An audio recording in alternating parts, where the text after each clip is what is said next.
ಏನಾದರೂ ವಿಷಯವಿದೆ? ಹೌದು ಪ್ರಭು, ನಿಮಗೆ ತಿಳಿಸಬೇಕಾದ ಮುಖ್ಯ ವಿಷಯವಿದೆ. ಏನದು? ನಮ್ಮ ನಕ್ಕೆ ಆಚೆ ಉತ್ತರ ಸಮುದ್ರ ತೀರದಲ್ಲಿ ಅಪಾರ ಸೈನ್ಯವು ಬೀಡು ಬಿಟ್ಟಿದೆ.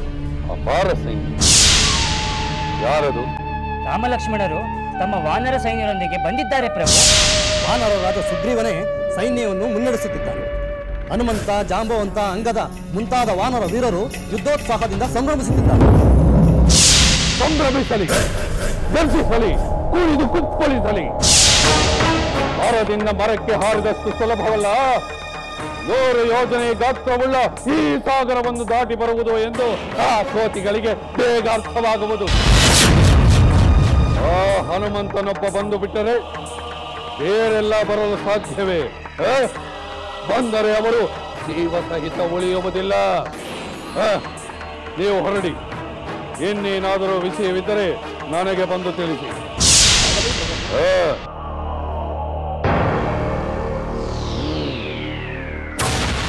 ಪ್ರಹಸ್ತ ಹೇಳಿದಂತೆ ರಾಕ್ಷಸ ವೀರರೊಡನೆ ಸಮಾಲೋಚಿಸುವ ಸಮಯ ಬಂದಿದೆ.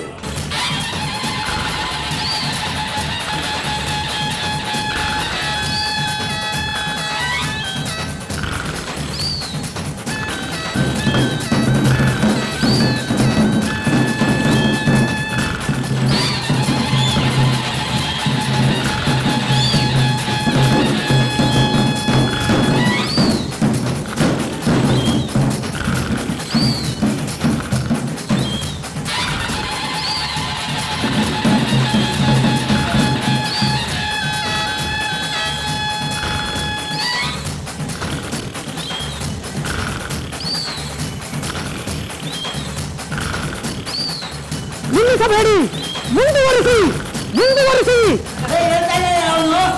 ಕುಂಭಕರ್ಣ ಪೂರ್ಣವಾಗಿ ಎಚ್ಚರಗೊಳ್ಳುವವರೆಗೂ ವಾದ್ಯಗಳು ಮೊಳಗುತ್ತಲೇ ಇರಲಿ.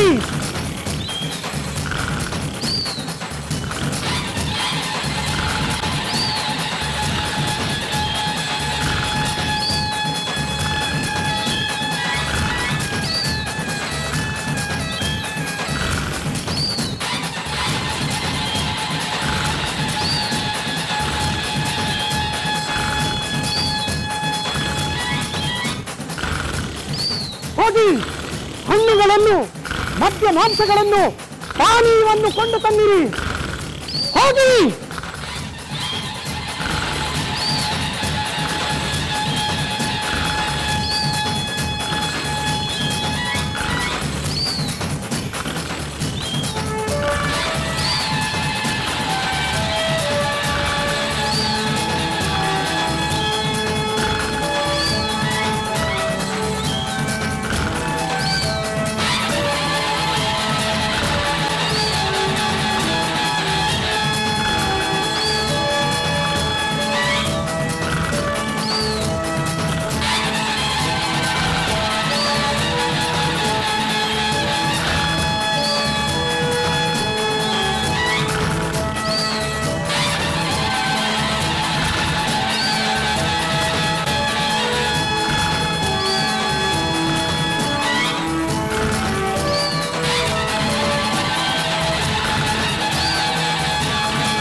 ಯಾರು ನನ್ನ ನಿದ್ರೆಗೆ ಭಂಗ ತಂದವರು?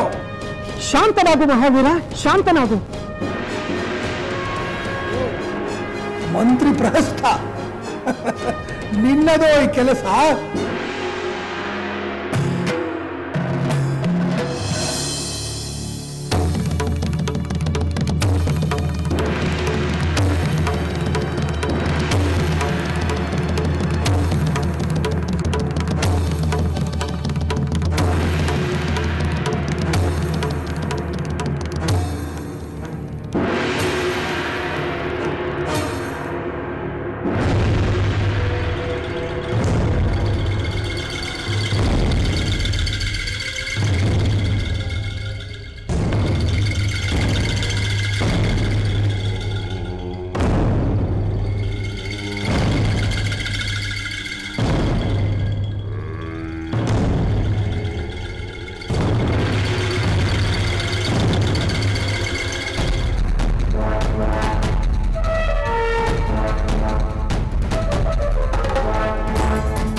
ಏಕೆ ನನ್ನನ್ನು ಎಚ್ಚರಿಸಿದಿರಿ?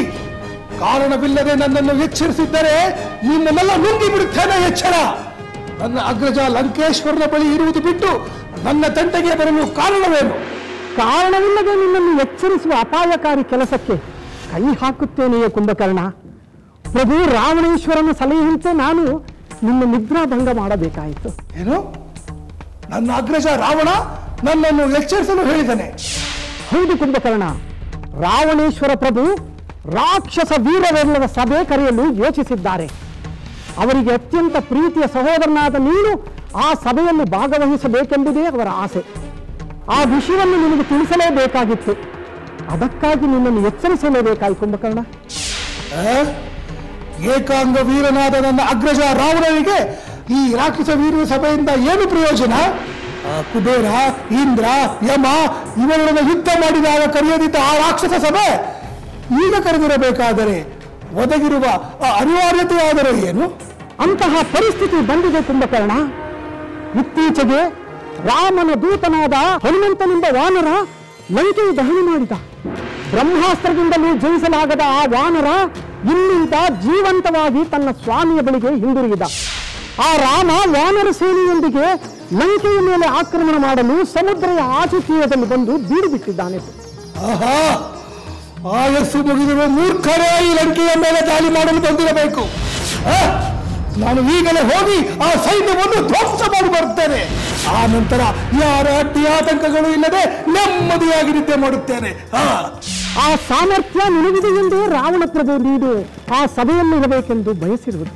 ಸಂದರ್ಭ ಸೂಕ್ಷ್ಮವಾಗಿರುವುದರಿಂದ ಆತುರದ ನಿರ್ಧಾರ ತೆಗೆದುಕೊಳ್ಳುವಂತಿಲ್ಲ ಕುಂಭಕರ್ಣ. ಎಲ್ಲರೂ ಸಭೆ ಸೇರಿ ವಿವರವಾಗಿ ಚರ್ಚಿಸಿ ಸೂಕ್ತವಾದ ನಿರ್ಧಾರ ಕೈಗೊಳ್ಳಬೇಕೆಂದು ಪ್ರಭುಗಳ ಬಯಕೆ. ಆದ್ದರಿಂದ ಸಭೆ ಮುಗಿಯುವವರೆಗೂ ನೀನು ಎಚ್ಚರವಾಗಿರಬೇಕೆಂದು ಪ್ರಾರ್ಥಿಸುತ್ತೇನೆ ಕುಂಭಕರ್ಣ. ಅಲ್ಲಿಯವರೆಗೂ ಎಚ್ಚರದಿಂದಿದ್ದು ಸಮಯ ಹಾಳು ಮಾಡುವುದು ಬೇಡ. ನಾನೀಗ ಮಲಗಿರುತ್ತೇನೆ. ಸಭೆಯ ನಿರ್ಧಾರವಾದೊಡನೆಯೇ ಈ ದಿನದಂತೆ ಆ ದಿನವೂ ಬಂದು ನನ್ನನ್ನು ಎಚ್ಚರಿಸಿರಿ. ಆದರೆ ಈಗ ನೀವು ಇಲ್ಲಿಂದ ಹೊರಡಿರಿ.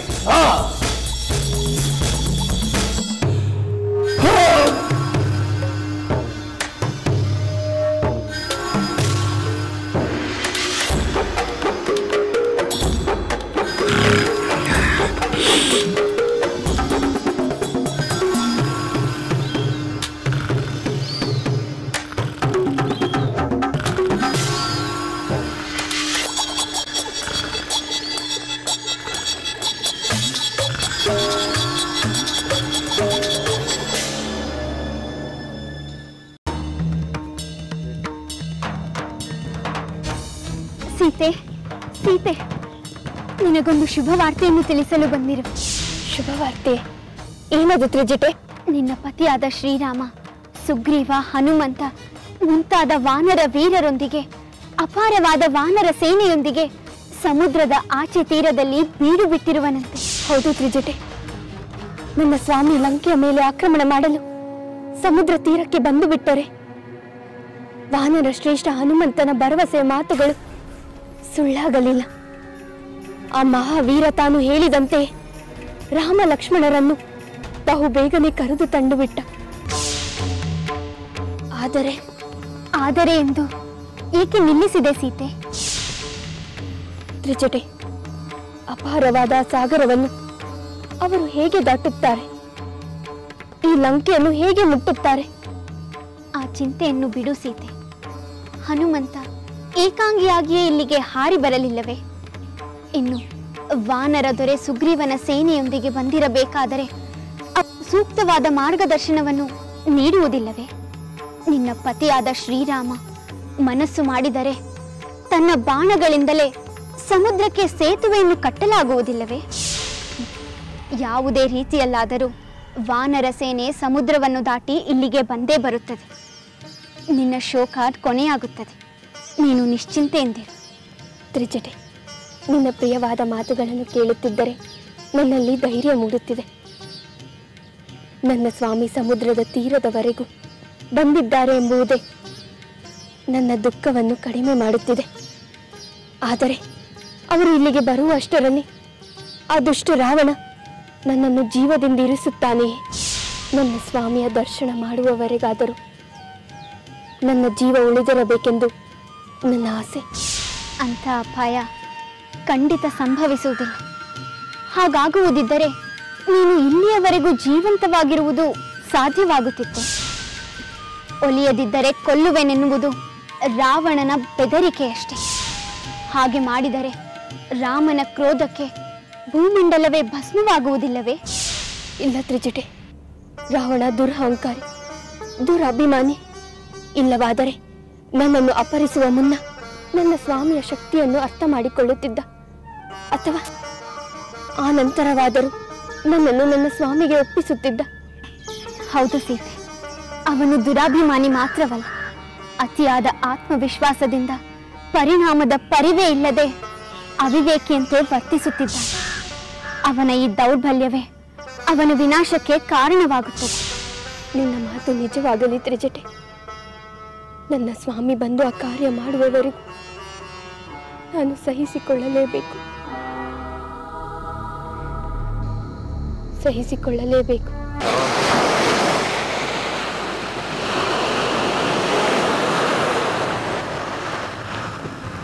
ಸುಗ್ರೀವ, ನಾವು ದಕ್ಷಿಣ ತೀರಕ್ಕೆ ಬಂದು ತಲುಪಿದ್ದಾಯ್ತು. ಇನ್ನು ಇಲ್ಲಿಂದ ಶತಯೋಜನದ ದೂರದಲ್ಲಿರುವ ಲಂಕೆಯನ್ನು ಹೇಗೆ ಸೇರುವುದೆಂದು ನಾವು ಯೋಚಿಸಬೇಕು. ಹೌದು ರಾಮಚಂದ್ರ, ಹೇಗಾದರೂ ಮಾಡಿ ಈ ಸಾಗರವನ್ನು ದಾಟಿ ಲಂಕೆಯನ್ನು ಸೇರಿದರೆ ಆಮೇಲೆ ನಮ್ಮನ್ನು ತಡೆಯುವವರು ಯಾರು? ಸುಗ್ರೀವ, ಈ ಸಾಗರವಾದರೂ ಅಂತ್ಯವೇ ಇಲ್ಲದಂತೆ ಇಡೀ ಭೂಮಂಡಲವನ್ನೆಲ್ಲ ಆವರಿಸಿಕೊಂಡಂತಿದೆ. ಎಲ್ಲಿ ನೋಡಿದರೂ ನೀರು ನೀರು ನೀರು. ಎಲ್ಲರೂ ಇಲ್ಲಿಯೇ ಬೀಡು ಬಿಟ್ಟಿರಲಿ. ನಾವು ಸಾಧಕ ಬಾಧಕಗಳನ್ನು ಕುರಿತು ಚರ್ಚೆ ಮಾಡೋಣ. ಹಾಗೇ ಆಗಲಿ ರಾಮಚಂದ್ರ. ಈ ಸಾಗರವನ್ನು ದಾಟಲು ಯಾವುದಾದ್ರೂ ಮಾರ್ಗೋಪಾಯವನ್ನು ಹುಡುಕೋಣ. ಆದರೆ ಅದಕ್ಕೆ ಮೊದಲು ನಿನ್ನ ಸೇನಾಧಿಪತಿಗಳಿಗೆ ತಮ್ಮ ತಮ್ಮ ಸೇನಾ ವಿಭಾಗಗಳನ್ನು ಬಿಟ್ಟು ದೂರ ಹೋಗಬಾರದೆಂದು ಹೇಳು. ಮಾಯಾವಿಗಳಾದ ರಾಕ್ಷಸರು ನಮ್ಮನ್ನು ವಂಚಿಸಿ ನಮ್ಮ ಮೇಲೆ ಆಕ್ರಮಣ ಮಾಡಿದರೆ ಆಶ್ಚರ್ಯ ಪಡಬೇಕಾಗಿಲ್ಲ. ಎಲ್ಲರನ್ನು ಎಚ್ಚರದಿಂದಿರಬೇಕೆಂದು ಹೇಳು. ನಿನ್ನ ಮಾತು ನಿಜ ರಾಘವ. ಧರ್ಮ ವಿರೋಧಿಗಳಾದ ರಾಕ್ಷಸರು ಧರ್ಮ ಯುದ್ಧವನ್ನು ಮಾಡುವರೆ.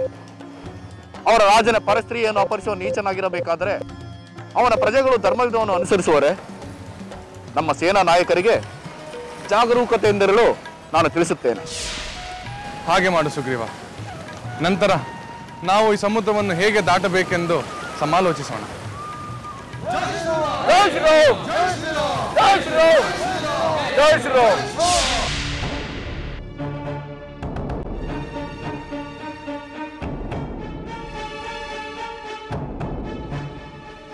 ಮಹಾಪ್ರಭುಗಳಿಗೆ ವಂದನೆಗಳು.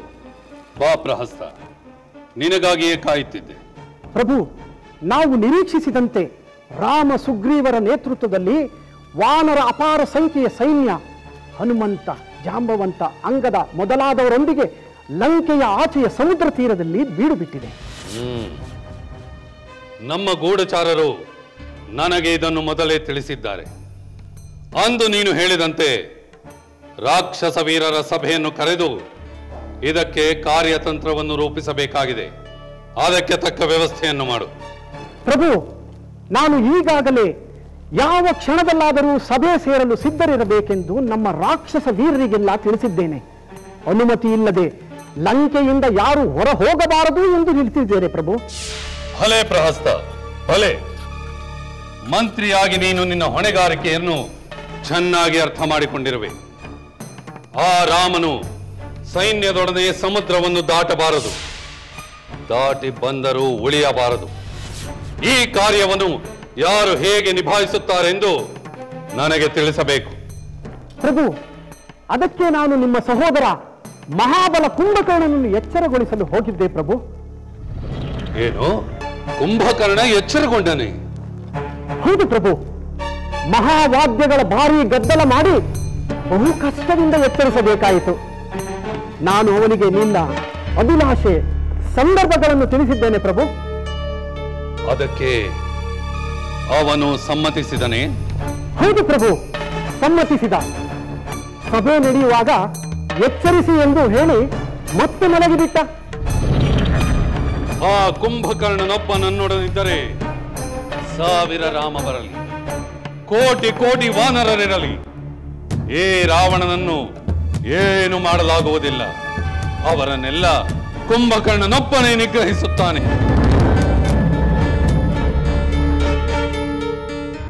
ಪ್ರಭು, ಅದಕ್ಕೆ ನಾನು ನಿಮ್ಮ ಸಹೋದರ ಮಹಾಬಲ ಕುಂಭಕರ್ಣನನ್ನು ಎಚ್ಚರಗೊಳಿಸಲು ಹೋಗಿದ್ದೆ ಪ್ರಭು. ಏನು? ಕುಂಭಕರ್ಣ ಎಚ್ಚರಗೊಂಡನೆ? ಹೌದು ಪ್ರಭು. ಮಹಾವಾದ್ಯಗಳ ಭಾರೀ ಗದ್ದಲ ಮಾಡಿ ಬಹು ಕಷ್ಟದಿಂದ ಎಚ್ಚರಿಸಬೇಕಾಯಿತು.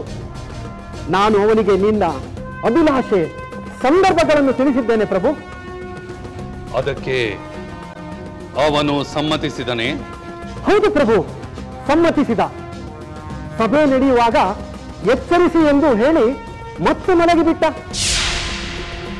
ಆ ಕುಂಭಕರ್ಣನೊಬ್ಬ ನನ್ನೊಡನಿದ್ದರೆ 1000 ರಾಮ ಬರಲಿ, ಕೋಟಿ ಕೋಟಿ ವಾನರರಿರಲಿ, ಈ ರಾವಣನನ್ನು ಏನು ಮಾಡಲಾಗುವುದಿಲ್ಲ. ಅವರನ್ನೆಲ್ಲ ಕುಂಭಕರ್ಣನೊಬ್ಬನೇ ನಿಗ್ರಹಿಸುತ್ತಾನೆ. ನಿಜ ಪ್ರಭು, ಕುಂಭಕರ್ಣನ ಬೆಂಬಲವಿರುವಾಗ ನಮ್ಮ ರಾಕ್ಷಸ ಸೇನೆ ಹೆದರಬೇಕಾಗಿಲ್ಲ. ಆದರೆ ನನಗೆ ಆ ವಿಭೀಷಣನ ಮೇಲೆ ನಂಬಿಕೆ ಇಲ್ಲ. ಕುಂಭಕರ್ಣನೊಬ್ಬನೇ ವೀರಾವೇಶದಿಂದ ಸಮರದಲ್ಲಿ ಹೋರಾಡಬೇಕು. ನಿಜ ಪ್ರಭು, ನಿಮ್ಮ ನಿರೀಕ್ಷೆಯಂತೆ ಖಂಡಿತ ಸಾಧ್ಯವಾಗುತ್ತದೆ.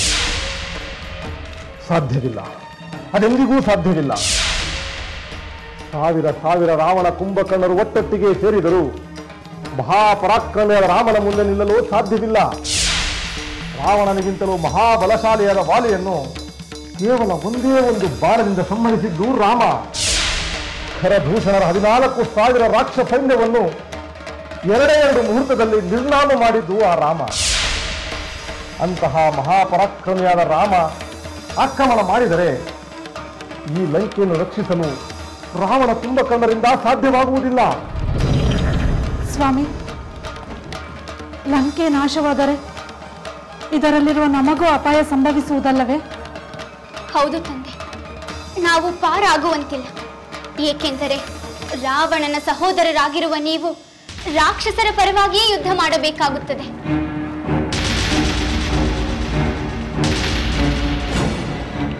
ಸುರಮೆ, ಜೊತೆ ನಿಮ್ಮ ಮಾತು ನಿಜ.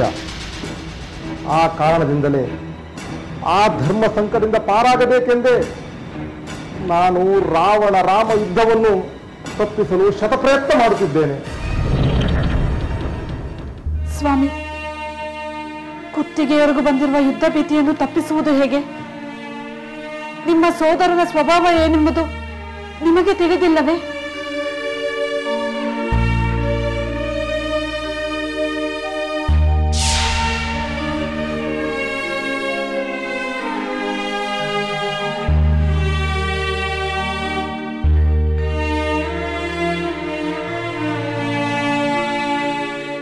ಗೊತ್ತಿದೆ ದೇವಿ, ರಾವಣ ತಾನು ನಾಶವಾಗುವುದಲ್ಲದೆ ಇಡೀ ನಮ್ಮ ರಾಕ್ಷಸ ಕುಲವನ್ನೇ ನಾಶ ಮಾಡುತ್ತಿದ್ದಾನಲ್ಲ ಎಂದು ಆತಂಕಗೊಂಡಿದ್ದೇನೆ.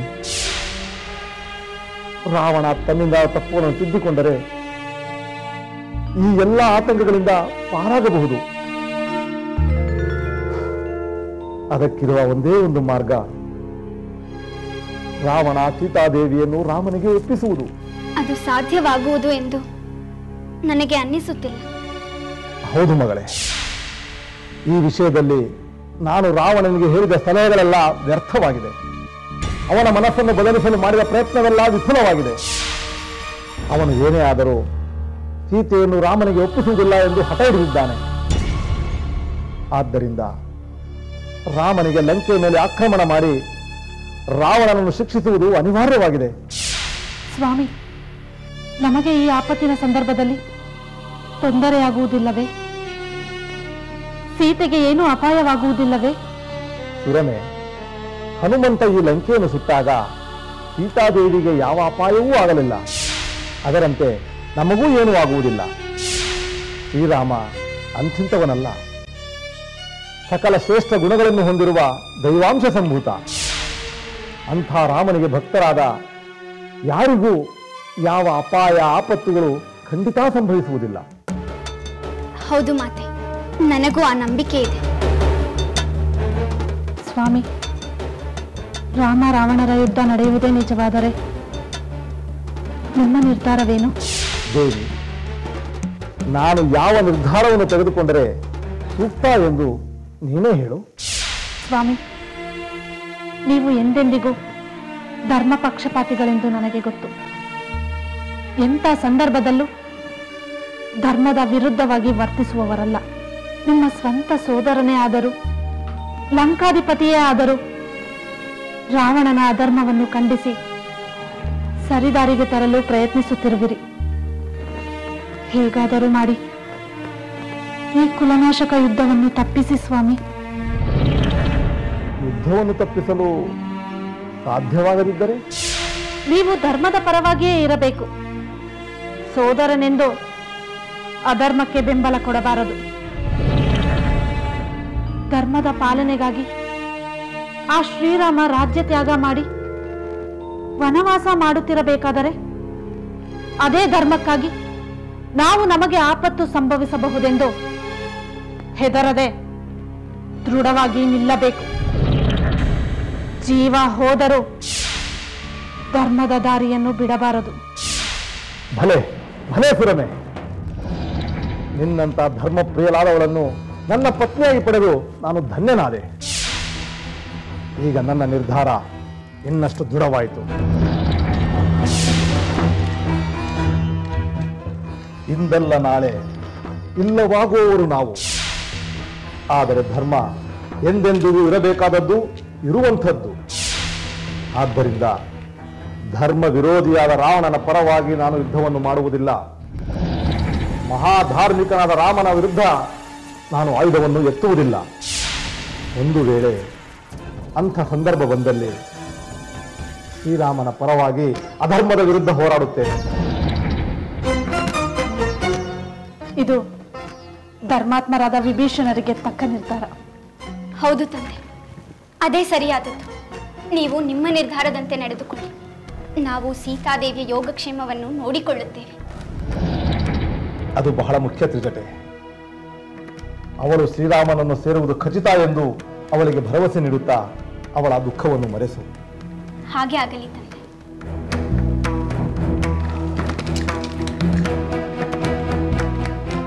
ಸುರಮೆ, ರಾವಣ ರಾಕ್ಷಸ ವೀರರ ಸಭೆ ಕರೆದಿದ್ದಾನಂತೆ. ಆ ಸಭೆಗೆ ನನಗೆ ಆಹ್ವಾನವಿರಲಿ ಇಲ್ಲದಿರಲಿ ನಾನು ಹೋಗುತ್ತೇನೆ.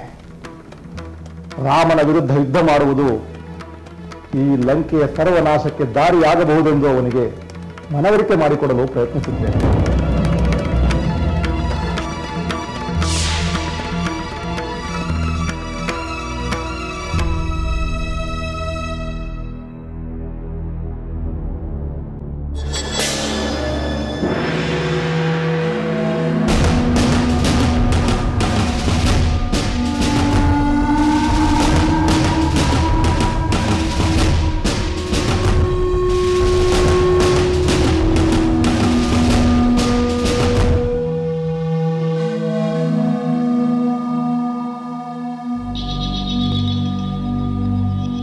ನನ್ನ ಆಪ್ತ ಮಂತ್ರಿಗಳೇ, ಮಹಾಪರಾಕ್ರಮಶಾಲಿಗಳಾದ ರಾಕ್ಷಸ ವೀರರೇ, ನಮ್ಮ ಲಂಕೆಗೆ ಶತ್ರು ದಾಳಿಯ ಭೀತಿ ಉಂಟಾಗಿದೆ.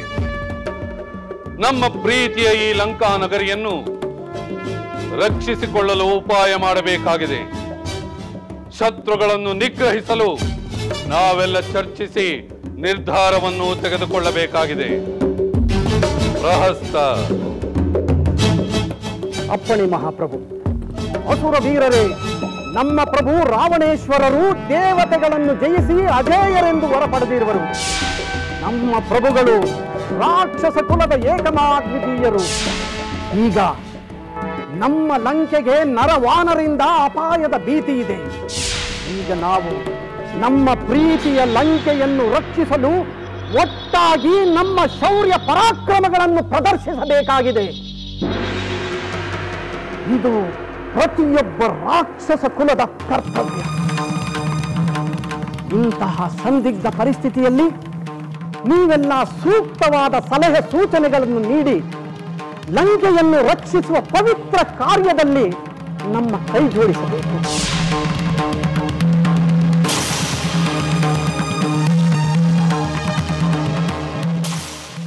ಮಹಾವೀರರೇ, ಕೇವಲ ಒಬ್ಬ ವಾನರ ಹನುಮಂತ ಲಂಕೆಗೆ ನುಗ್ಗಿ ದಾಂಧಲೆ ನಡೆಸಿ ಹೋಗಿದ್ದಾನೆ. ನಮ್ಮ ಪ್ರಿಯ ಅಶೋಕವನವನ್ನು ಧ್ವಂಸಗೊಳಿಸಿದ್ದಾನೆ. ಹಲವಾರು ರಾಕ್ಷಸ ವೀರರನ್ನು ಕೊಂದು ಹಾಕಿದ್ದಾನೆ. ನಮ್ಮ ಭವ್ಯ ಭವನಗಳನ್ನು ಅಗ್ನಿಗೆ ಆಹುತಿ ನೀಡಿದ್ದಾನೆ. ಲಂಕೆಯಲ್ಲಿ ಅಲ್ಲೋಲ ಕಲ್ಲೋಲ ಉಂಟು ಮಾಡಿದ್ದಾನೆ. ಏಕಾಏಕಿ ಯಾರ ಕೈಗೂ ಸಿಗದೆ ತಪ್ಪಿಸಿಕೊಂಡು ಜೀವ ಸಹಿತ ಓಡಿ ಹೋಗಿದ್ದಾನೆ. ರಾವಣೇಶ್ವರ ಪ್ರಭು, ಆ ದುಷ್ಟ ವಾನರನ್ನು ಹುಡುಕಿ ಹಿಡಿದು ತಂದು ತಕ್ಕ ಶಿಕ್ಷೆ ನೀಡಬೇಕು. ಈಗ ಅದೇ ವಾನರ ರಾಮ ಮತ್ತು ಅವನ ಸೈನ್ಯದೊಂದಿಗೆ ಬಂದು ಸಮುದ್ರ ತೀರದಲ್ಲಿ ಬೀಡು ಬಿಟ್ಟಿರುವನಂತೆ. ಈಗ ಯಾವ ಕಾರ್ಯ ಮಾಡುವುದು ಉಚಿತ, ಯಾವುದು ಅನುಚಿತ ಎನ್ನುವುದನ್ನು ನೀವುಗಳೇ ತಿಳಿಸಬೇಕು. ಯಾವ ಕಾರ್ಯ ಮಾಡಿದರೆ ಲಂಕೆಗೆ ಮತ್ತು ಲಂಕಾ ಜನರಿಗೆ ಶ್ರೇಯಸ್ಸುಂಟಾಗುತ್ತದೆ ಎಂಬುದನ್ನು ನೀವುಗಳೇ ಯೋಚಿಸಿ ಹೇಳಿ.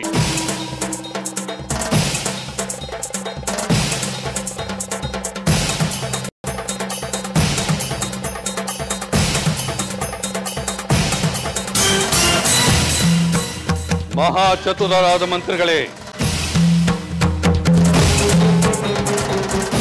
ಅಪ್ಪಣೆ ಮಾಡಿ ಮಹಾಪ್ರಭು. ಯಾವುದೇ ರಾಜ ಮಂತ್ರಿಗಳ ಸಲಹೆಯಿಂದ ವಿಜಯಿಯಾಗುತ್ತಾನೆ. ಈಗ ಆ ನರನಾದ ರಾಮನ ವಿಷಯದಲ್ಲಿ ನಿಮ್ಮೆಲ್ಲರ ಮಂತ್ರಾಲೋಚನೆ ನನಗೆ ಅಮೂಲ್ಯವಾಗಿದೆ. ಮಹಾಪ್ರಭು, ನಾವು ಸರಿಯಾಗಿ ಆಲೋಚಿಸಿ ನಮ್ಮ ಅಭಿಪ್ರಾಯವನ್ನು ತಿಳಿಸುತ್ತೇವೆ. ನಿಮ್ಮ ಬುದ್ಧಿಶಕ್ತಿಯ ಬಗ್ಗೆ, ನಿಮ್ಮ ರಾಜನಿಷ್ಠೆಯ ಬಗ್ಗೆ, ನಿಮ್ಮ ಪರಾಕ್ರಮದ ಬಗ್ಗೆ ನನಗೆ ಅಪಾರವಾದ ವಿಶ್ವಾಸವಿದೆ. ನಿಮ್ಮ ಸಲಹೆಯಂತೆ ನಡೆಯುವುದು ನನ್ನ ಕರ್ತವ್ಯವೆಂದು ನಾನು ಭಾವಿಸುತ್ತೇನೆ. ನಾನು ನಿಮಗೆ ವಿಜಯ ದೊರೆಯಲು ಉಚಿತವಾದ ಸಲಹೆಯನ್ನು ನೀಡುತ್ತೇವೆ. ಆ ರಾಮನು ಒಂಟಿಯಾಗಿ ಬರುತ್ತಿಲ್ಲ. ಅವನ ಜೊತೆ ಮಹಾವೀರನಾದ ಅವನ ಸೋದರ ಲಕ್ಷ್ಮಣನಿದ್ದಾನೆ. ಮಹಾಬಲಶಾಲಿಗಳಾದ ಹನುಮಂತ, ಸುಗ್ರೀವ, ಅಂಗದ, ಜಾಂಬವಂತ ಮೊದಲಾದ ವಾನರ ವೀರರಿದ್ದಾರೆ. ಜೊತೆಗೆ ಅಪಾರ ಸಂಖ್ಯೆಯ ಕಪಿ ಸೈನ್ಯವೂ ಇದೆ. ವಾನರರೆಂದು ನಾವು ಅವರ ಶಕ್ತಿಯ ಬಗ್ಗೆ ಉದಾಸೀನ ತೋರುವಂತಿಲ್ಲ. ಅವರು ಹೇಗಾದರೂ ಮಾಡಿ ಸಮುದ್ರವನ್ನು ದಾಟಿ ಲಂಕೆಯ ಮೇಲೆ ದಾಳಿ ಮಾಡುವುದಂತೂ ಖಚಿತ. ಈ ಸಂದರ್ಭದಲ್ಲಿ ಪ್ರತಿಯಾಗಿ ಯಾವ ತಂತ್ರವನ್ನು ರೂಪಿಸಬೇಕು ಎಂದು ನಾವೆಲ್ಲ ಆಲೋಚಿಸಬೇಕಾಗಿದೆ. ನಾವು ಅದನ್ನು ಚರ್ಚಿಸುತ್ತಿದ್ದೇವೆ ಮಹಾಪ್ರಭು. ಮಹಾಪ್ರಭು, ನಮ್ಮಲ್ಲಿ ಪರಿಗ, ಶಕ್ತಿ, ಶೂಲ, ಹಲ ಮೊದಲಾದ ಆಯುಧಗಳಲ್ಲಿ ನಿಷ್ಣಾತರಾದ ಮಹಾ ಸೈನ್ಯವೇ ಇದೆ. ನೀವು ಚಿಂತಿಸಬೇಕಾಗಿಲ್ಲ ಪ್ರಭು. ಮಹಾಪ್ರಭು, ನಿಮ್ಮ ಶೌರ್ಯ ಪರಾಕ್ರಮಗಳು ಸಾಮಾನ್ಯವೇ. ನೀವು ಭೋಗವತಿ ಪಟ್ಟಣಕ್ಕೆ ಹೋಗಿ ಆ ನಾಗರಾಜನೊಡನೆ ಯುದ್ಧ ಮಾಡಿ ಅವನನ್ನು ಪರಾಜಯಗೊಳಿಸಿದ್ದೀರಿ. ಯಕ್ಷರಿಂದ ಕೂಡಿರುವ ಕೈಲಾಸ ಪರ್ವತ ವಾಸವಾಗಿರುವ ಕುಬೇರನನ್ನು ಸೋಲಿಸಿದ್ರಿ. ಸೋಲಿಸಿದ್ದು ಮಾತ್ರವಲ್ಲ ಮಹಾಪ್ರಭು, ಆ ಕುಬೇರನ ಪ್ರತಿಷ್ಠೆಯ ಪುಷ್ಪಕ ವಿಮಾನವನ್ನೇ ನಿಮ್ಮದಾಗಿಸಿಕೊಂಡರಲ್ಲವೇ? ನೀವು ರಾಕ್ಷಸರಿಗೆಲ್ಲ ಅಗ್ರೇಸರರು ಪ್ರಭು. ಅದಕ್ಕೆ ಅಲ್ಲವೇ ದಾನವರಾಜಮಯ ತಮ್ಮ ಮಗಳನ್ನು ನಿಮಗೆ ವಿವಾಹ ಮಾಡಿಕೊಟ್ಟಿದ್ದು. ನಿಮ್ಮ ಸೋದರಿಯ ಪತಿಯಾದರು ನೀವು ದಾನವರಾಜ ಮದುವಿನೊಡನೆ ಹೋರಾಡಿ ಜಯಿಸಿದ್ದೀರಿ. ರಸಾತಲಕ್ಕೆ ಮುತ್ತಿಗೆ ಹಾಕಿ ವಾಸುಕಿ, ತಕ್ಷಕ ಮೊದಲಾದ ನಾಗರಾಜರನ್ನು ಗೆದ್ದು ಅಲ್ಲಿ ತಮ್ಮ ಅಧಿಕಾರವನ್ನು ಸ್ಥಾಪಿಸಿದ್ದೀರಿ. ಪ್ರಭು, 1 ವರ್ಷ ಕಾಲ ನಿರಂತರವಾಗಿ ಹೋರಾಡಿ ಬಲಿಷ್ಠರು ತಪಸ್ಸಿನಿಂದ ವರಂ ಪಡೆದು ಕೊಪ್ಪಿದವರು ಆದ ಹಲವಾರು ದಾನವರನ್ನು ಬಗ್ಗು ಪಡೆದು ನಿಮ್ಮ ಸಾಮರ್ಥ್ಯವನ್ನು ನಿರೂಪಿಸಿದಿರಿ ಮಹಾಪ್ರಭು. ಒಂದಲ್ಲ ಎರಡಲ್ಲ 100 ಸಾಹಸಗಳನ್ನು ಮಾಡಿ ವಿಜಯವನ್ನು ಸಾಧಿಸಿ ರಾಕ್ಷಸರ ಹಿರಿಮೆಯನ್ನು ಬೆಳೆಸಿದ ನಿಮ್ಮ ಪರಾಕ್ರಮದ ಮುಂದೆ ಯಾರು ತಾನೇ ನಿಲ್ಲಬಲ್ಲರು ಪ್ರಭು?